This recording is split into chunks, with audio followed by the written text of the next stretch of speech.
A filmmaker's family takes their fight to court after their loved one's dive turns deadly.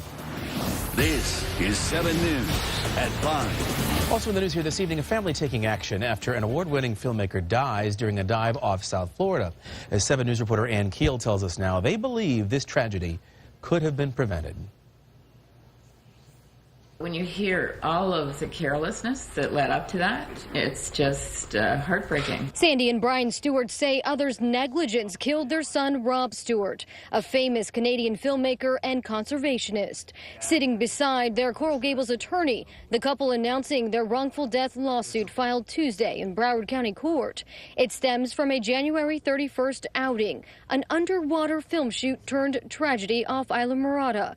The Stewart's attorney says he was asked to dive more than 200 feet to help retrieve a $15 hook left behind that looks like this one, and he went. There was always a hope that he'd be found above the water. His friends flew in from everywhere.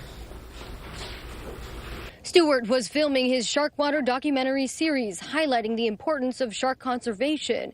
He disappeared in the water after resurfacing from what would become his last dive and was found dead 3 days later. The world doesn't know is how preventable and how reckless the activity not only on that day was by Ad Helium, a company out of Fort Lauderdale, and Horizon Divers, a dive operation out of Key Largo, but also in the months before in the training of Rob Stewart.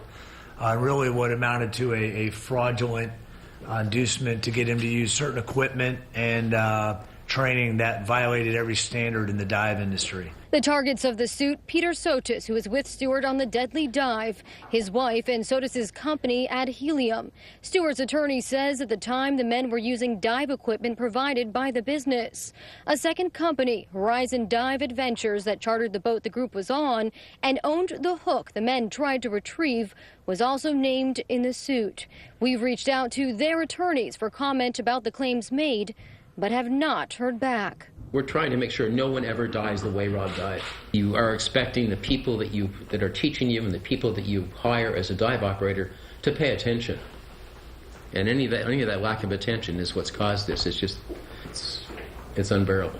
And Stewart's family says they will finish the documentary, determined to keep his legacy alive. Reporting in Coral Gables, Ann Keel, 7 News.